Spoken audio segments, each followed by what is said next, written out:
The Evolving Leader is a series that shares insights into the never-ending journey of leadership and entrepreneurship. Join us as 3Pillar CEO David DeWolf talks with peers who have been instrumental in his own leadership journey. Thanks for joining us for episode 2 of The Evolving Leader. We're pleased to welcome Bobby Christian to the studio for the first of what will be a 2-part episode on the stages of growth and the different demands they place on leaders. Bobby was kind enough to make the trip up to DC all the way from Charleston, South Carolina, where he's the COO of Deepwatch. Deepwatch provides early detection and response to cyber threats, which we'll get a chance to hear more about. And he served as 3Pillar's Chief Growth Officer from 2009 to 2013, and he was an informal advisor to David in the very early days of 3Pillar. In an official capacity leading 3Pillar sales organization, he helped the company grow from $5 million to $25 million in annual revenue. Welcome to the podcast, Bobby.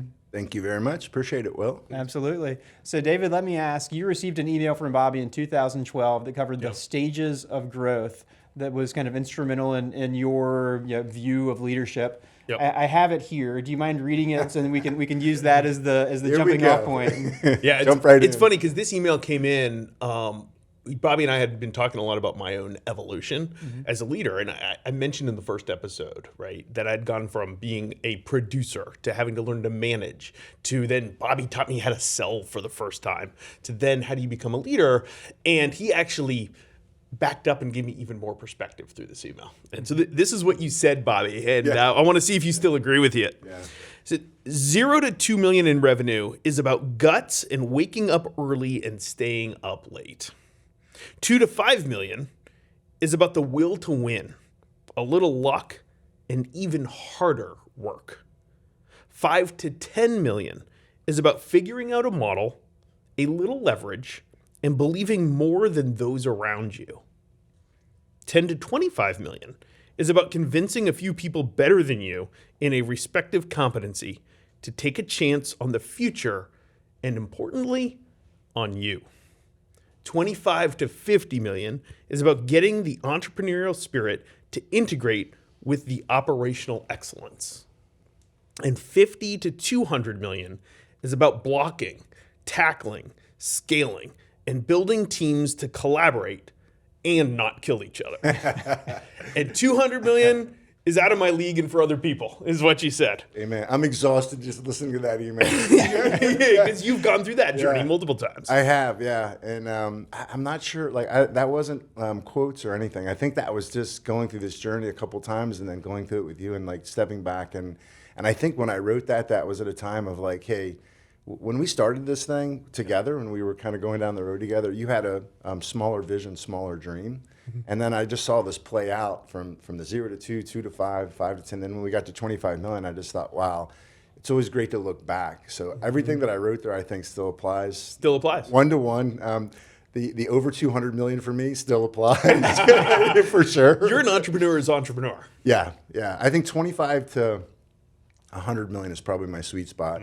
And after you get over 100 million in any kind of company, it's more about scale, doing more of the same, which is why, and I knew you would be great at it. I knew you would be much better the bigger the company got. I wasn't that very good at the beginning, is what he's saying. It was experience, your first shot, at doing this, But at each level, I could see how your leadership was playing into a more alignment, I would say, with you being the CEO of a larger company and the decisions that you made. So it all applies, and I will tell you, it just gives me incredible pride to just look at you and say, wow, this guy's now running a major company now, from that email to now. So it's exciting. It's crazy to look back on the journey. You said specifically that 25 to 100 million is your sweet spot. Yeah. What is it? What is your genius and what is your passion that allows you to thrive there? Yeah, I think if you, and it can be a little earlier, but I think that once the model has been established and you know that the addressable market is there and you know that you can actually do something productive, you're not trying to figure that out. Somebody's already kind of gone through and de-risked a lot of that. So you're just at a point where you have a good product, you have a good service, and you just kind of need to come in and step back and say, okay, now how do we actually accelerate this? So how do we reorganize the people on the sales and marketing side, on the go-to-market side? How do you support that? So really, companies only do 3 things, and I always say this: you sell stuff, you deliver stuff, and then you support those 2 functions. Yep. So you simplify it and you say, how in the heck can we sell this more effectively? How can we deliver on the promise? And then everybody else, you're supporting those two functions. And it's not genius. It literally is just looking at that and saying, how do we do this more effectively? With the people side probably being the most important. So I still remember our very first all hands meeting where you stood up and you did exactly that. Yeah. You sell stuff, you deliver stuff, and you support it. Right. I was going to ask, we're a little constrained by the mics, but I still remember that breakfast. It was at the Waterford out in Fairfax. You know, if you simplify things in threes and you deliver a message that way, so many people have said, I just remember that you oversimplified everything that we do. I thought it was software development is complex. Yep. But at the end of the day, it's just what we're doing, and you have to sell it, and you have to deliver on it, and you have to support it. So it's funny that you even remember that. It made a lasting impression, obviously. Yeah, but so Bobby, let me ask you, take us all the way back to the beginning of your relationship with David. How did you guys meet? I had just sold my first company, True North Solutions, to American Systems, which is a local federal integrator here, and Bill Hoover is the CEO there, who's still a mentor to me to this day. But so he, I had hired one of my customers, one of my clients, Jeff Henton. I just closed a deal with him, and I said, "Hey, who is the best salesperson that that's ever worked for you?" And he said, "Gina McCabe." And I said, "Oh, great." So I hired Gina. And then when Gina came in from her company, I said, "Who is the smartest person at your company?" And she goes, "David DeWolf." And I'm like, "Okay, can you set up a lunch for me for David?" And so the three of us went to lunch, and we went to an Italian restaurant with the white tablecloth, the paper tablecloth, and we were just whiteboarding all over the place. Those crayons were going crazy. I mean, it was like an hour lunch turned into 2 hours, turned into and at the end it was just scribble everywhere.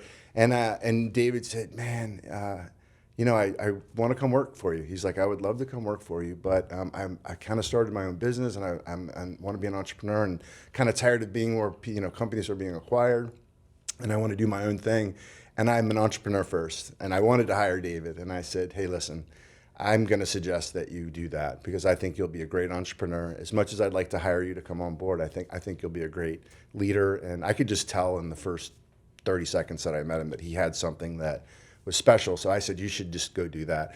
And then I said, "And I'll do anything I can to help. I'll help you. So if you reach out to me." And so that's how it started. Okay. That was the beginning of the relationship. And I thought, okay, this person will never talk to me again. Little did he know, it's going to be a leech. And then, so that was the beginning. Yeah. Well, so what's interesting is I still remember that moment too. And I see it from the different side of the coin. I remember Bobby saying to me, "Listen, you can have this job, but you're going to have a heck of a lot more fun. Yeah. And you're going to be so much more successful if you go out on your own and do what you're thinking about doing." And that was meaningful to me, like the selfless nature of that. And for him to speak into my life that way when literally we had known each other for 2 hours. Yeah. And he literally, as we walked out the door, handed me a business card and said exactly what he just said, which is, "If you ever need anything at all, I'm an entrepreneur's entrepreneur. I want to be helpful. Let me know how I can help." And I don't know, I was great at the beginning of following up, but probably every 6 months or so at the very beginning. You were very respectful. That was one of the other things when you meet someone and you always say, "Oh, I hope I can stay in touch with that person because he was special." And he was so respectful of my time. He would organize it with my executive assistant. He would bring his business partner at that time. We would meet at this Marriott, and he would come with a list of questions and typed up, and he would sit there and ask me the questions, and I would respond and just kind of off the cuff. And then, a month or two later, he would call me again, and he would come back, and he would literally say, "This is everything that I did, and the follow-up, these 20 things. I have 10 more questions." And then that became 5 more questions. And that's how it just developed that way. And I loved it because I hear somebody that, this is the first time I'd sold my company and I was in a leadership role. And it was really the first person who I'm like, wow, this person is doing exactly what I did 5 years ago. Right. And doing it way better than I am because how diligent he was. And again, just respectful. And it was just a good rapport and good relationship, probably for a year. Yeah, year and a half. 2 years maybe, yeah. Yeah, it was really until I remember the moment, and I was so nervous, my heart was beating. I heard through the rumor mill before it was publicly announced that Bobby had resigned from American Systems. Yeah. And I made a call to him. I couldn't catch him, but I wanted to be the first one to offer him a job. And so I call him up and I leave a message. And I think I probably just spilled my guts on the message. I was so nervous calling him. This is back when people left voicemails. Totally, yeah, right, exactly. Texting. Yeah, no text, exactly.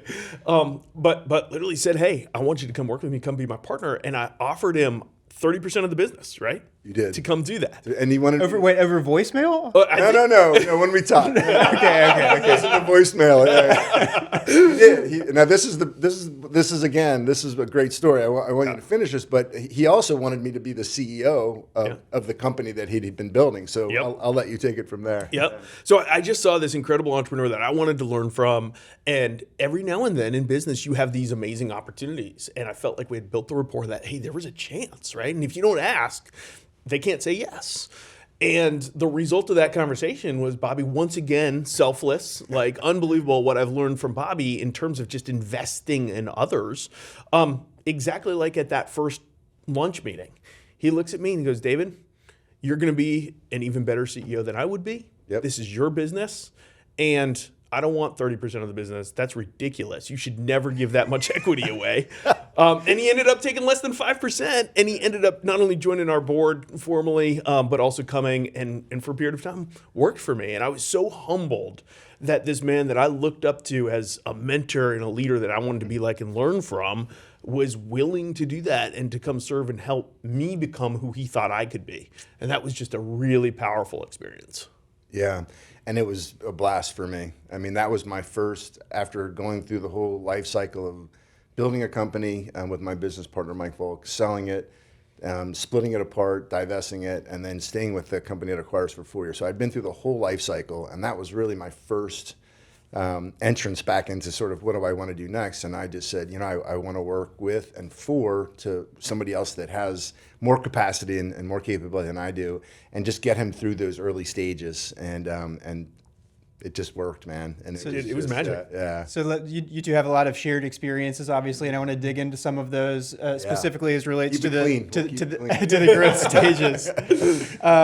But so David, in one of the growth phases, Bobby references the $10 million to $25 million range being all about convincing a few people who are better than you are to take a chance on you. Do you remember a time or two when that happened? I often say that the most unconsciously competent decision I ever made, right, just by happenstance, was very early on. I convinced Bobby, Ed Johnson, and Michael Deering to come be the foundation of my board. And I established that board, a true fiduciary board of directors, before we had $1 million in revenue and we had like 6 employees. And my thinking at that point in time, Bobby, was I've never run a business. In fact, I had never managed anybody before that point in time. You hadn't been a leader yet. Never been a leader. If I can't convince 3 people that I really respect and look up to that my idea is the right idea, who also like you, then it's in my best interest to listen to them, right? And I really wanted to learn. So I went out and tried to build the best board I could ever build, and a real professional board. And so I picked people that were sitting on professional VC-backed boards in order to do that. And that was a game changer to me. I mean, to have you, and then Mary Dreedy joined shortly thereafter, to have those of you that have been there, done that, advising me, speaking to me, investing in me as a leader, that really was key. And then we did the exact same thing with our executive team, right? We continually over the years were able to find these leaders that never should have come and worked for 3Pillar, but did exactly what Bobby did, right? Said, hey, I want to be part of something special, and let's go do this together, right? Ken Quaglia was a great example, one of the earliest ones that we brought in that I learned just a ton from. The funny thing is I was learning a ton as well because I had established a board, but the board was only in place for maybe 2 board meetings before we sold True North Solutions with Mike Volk. But I just remember thinking to myself, you have probably a better board than some companies that are, $1 billion companies. I mean, Mike Deering was a game changer. Unbelievable. Ed was just, their perspective, the diversity, Mary, like the way that they worked and interacted and the way they advised you. Now there's an important point here about this whole thing, getting from 10 to 25 and beyond that with that decision, and that is someone to actually listen when you're getting advice. It takes a special person. Usually CEOs, entrepreneurs are usually not as good at listening and taking advice. And I think that's been one of the keys to your success, is that you, even if we disagreed, which happened quite a bit, quite frankly, where we had to go to corners and we had some you really come good back, fights. you come back when you're ready to talk, you know. But being able to come back and say, okay, we're doing this because we always had the lens of what's best for the company, and even though there were hard decisions, you listened. Yeah. And again, even if you disagreed, you would sometimes do things that you didn't agree with, and then you always let me know if I was wrong. It's funny. You know what, one of the breakthrough ideas that I remember, and I'll never forget the board meeting. We were all sitting there early on, right? We're this commercial product development business, but we're in DC. And so we always get the question about government business. Do you need government business? And we started building a little government practice. We had acquired a company that had some great both leadership and accounts in the government space. And at one of our board meetings, Ed Johnson looks at us. He goes, David, nobody can ride two horses. and Ed is this Texan serial entrepreneur, built and sold, cowboy looking guy, very Texan. Nobody can ride two horses. I remember walking out of that and saying that is a breakthrough, and we ended the government business. We stopped. That, right? We We just pulled out of it, divested. let it divest over time. Yeah. Game changing because of the focus that it gave us.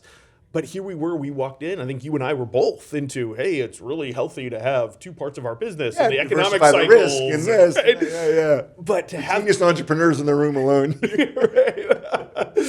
But that was a game changer for us. And that type of focus, right? He taught me not only the specific government business decision, but the abstract idea of focus at that point in time. Yeah, and that's one of the hardest. It's not, when we talk about all these phases, if you work hard, I believe this sincerely, if you work hard enough and surround yourself with good people, you can do this 0 to 50 million thing. I think, but it's not doing that. What's the hardest thing to do is to say no, because once you get to 25 million, you have all these opportunities that come your way, and we call them shiny objects. Like, don't look at that shiny object, man. just ignore it, because there's just so many things that you could do. So saying no becomes more important at that phase than figuring out what the yes is. So No doubt. I've never ridden two horses to this day. Ed would be proud. Ed would be proud. He is proud. No doubt. So, Bobby, let me ask you, do you remember a few instances where people or companies took a chance on three pillar, in the early days that really made you kind of sit up and say, like, okay, wow, we're going to build something great here? Yeah, I mean, we closed a lot of deals that we probably shouldn't even been in, Right. And I think probably the first one is Federal Home Loan Bank, Office of Finance, because that's just such a nice brand, if you will. And they have, 12, 13 locations around the country. So starting with the Office of Finance, and that was, I think, close to one of our first 7-figure deals overall. Maybe not quite. It was the largest deal at the time. It was just under a million, I think. Yeah.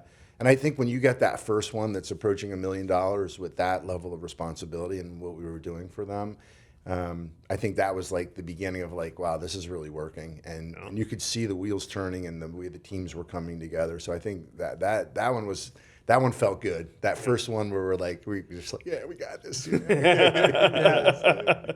So I'd be curious to hear from you both. Your original email was written almost 10 years ago.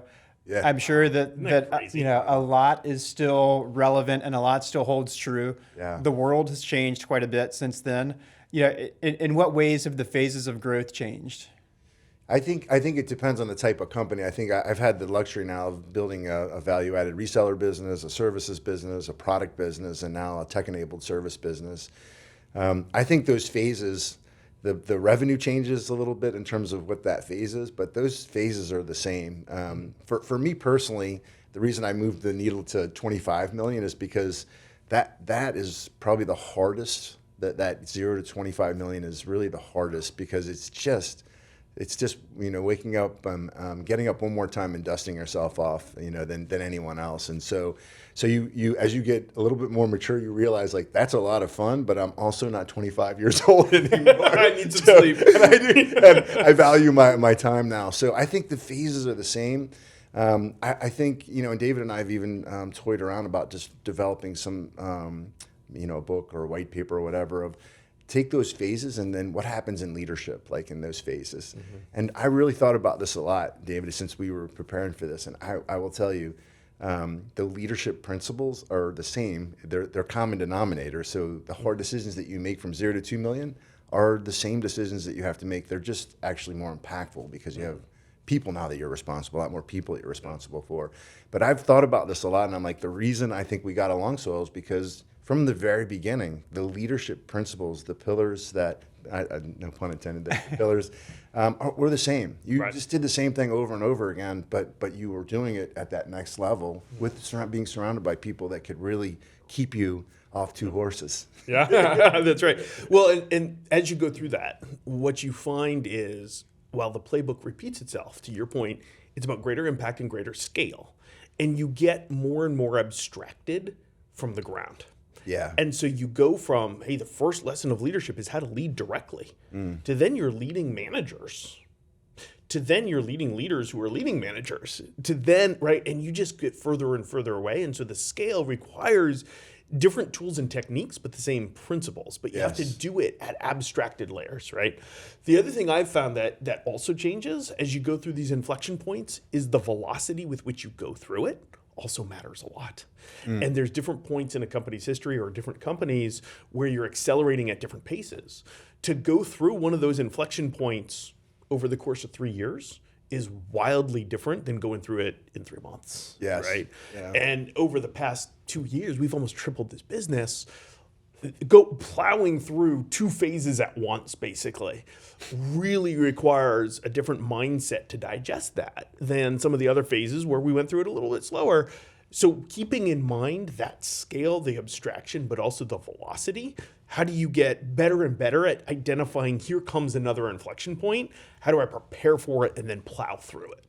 Yeah, especially where you are now with doing M&A and acquisitions where you roll in. I mean, that changes everything. It's going from organic growth to now we're going to acquire companies and integrate them. Again, that's a different type of leadership and a different type of leader that's required. So you've managed to actually go through all those phases successfully, which is unbelievable, quite frankly. Yeah, so I want to ask a question there, David, on acquisitions, because they were a key part of 3 Pillars early growth. Sure. Actually, I worked at 3 Pillar, or I came to work at 3 Pillar because of an acquisition, yes, which I'm very grateful for. But so we are as well. Very much so. Yeah, 10 years later, here we are. But so what's your role for how an acquisition kind of fuels growth, and how do you manage the immediate aftermath of one when you're trying to ride 2 horses, or in the case of the acquisitions you've made over the last year and a half, 4 horses? Right. Well, I think the key is making sure that it's the same horse. You're just making the horse bigger. That's right. Yeah. So that focus Taking care of lesson the horse. still applies. There's a couple things there. I think first and foremost, it's really critical that you have a platform and a foundation that is growing organically, and that your inorganic growth is complementary to a strategy. It's not a unique strategy in itself. And that goes back to that idea of focus in the horses, right? You can only have one of them. But the other thing, and I'd actually be really interested in Bobby's perspective on this, because one of the things we fought about early on was culture. I'm very purposeful about building culture. I believe you craft culture. And I remember fighting you can't create culture. It happens, right? It's the natural behaviors. That was my line. Yeah. If you try to create culture, then it can be unauthentic. It's very hard to create culture. It just happens as a result of it's like through osmosis almost. So. You guys might have to go to your corners. We might. We did. Plenty of times. I'll let you keep going on this, but I would, if you try to force that, especially early on, as the company's really kind of finding itself, it is difficult, but he wouldn't let it go. And I respect, you powered through it, so continue on though. Yeah. Well, so M&A, one of the core things that I think so many people miss is the cultural component. The one veto that exists in any one of our acquisition processes is if it's not a culture fit, we're not going to do it. Too many people look at the balance sheet, too many people look at the financials, and they look at financial return, and that's it. The financial return is 10 times better if there's a culture fit, right? And the risk is so much lower. And so being cognizant about that, we curate culture. We are very intentional. And for me, even culture changes as you scale and grow. Absolutely does, yeah. Here's the key. What's consistent in culture has to be the purpose and the values. The ideology, the principle behind it plays out different at every stage. And I think that's what you and I never got to the bottom of 10 years ago, was that we both believe in values, in principles, in the consistency of character, right? And certain fundamental beliefs. We wanted to live those and to make those come to life, but they come to life in wildly different ways at different points of scale. Yeah. And on that note, I mean, it was interesting. We did 4 acquisitions while I was there, under 25 million, I think. Is that right? Yeah. I mean, we put the original platform of the business together with a couple of little, very small, 3-person, 20-person businesses. Architected the picture and then said, okay, we need something to fill this spot and fill that spot. So we had 5 different companies in a period of 0 to 25 in that phase before I left. So I think it was 4 acquisitions, if I'm that's right. Right. One global, one global, and then three 2 global, 2 domestic, and that was the foundation we built. And then we organically grew it from 2011 to 2020 without any other acquisitions. So which is crazy. Yeah. Put that platform together and then really create that machine. 2020, we turned the M&A machine back on and started to fuel that growth. But back to the cultural thing. Think about 5 different companies being plugged into a platform and then having one uniform culture. That was tough. Yep. So it needed to bake for a little while before it really got. And a lot of people left through those phases because it's not always good for them. And that's another thing that's difficult is when people leave. But it's not for everyone. So well. Lots to pick up on for episode 3 of the podcast. We're going to take this as a demarcation point and declare episode 2 to be continued. So tune into the next episode as we continue the conversation with David DeWolf and Bobby Christian around the stages of growth and ways that leaders need to evolve and mature to match the growth of their companies. So thanks for joining us, Bobby. Pleasure. And we'll see you soon. Cheers. Thanks again for tuning in to this episode of The Evolving Leader. If you liked what you heard, please give us a 5-star rating, a glowing review, and a share on whichever social media networks you call home. For more on the podcast and to view video of each episode, please visit daviddewolf.com/podcast.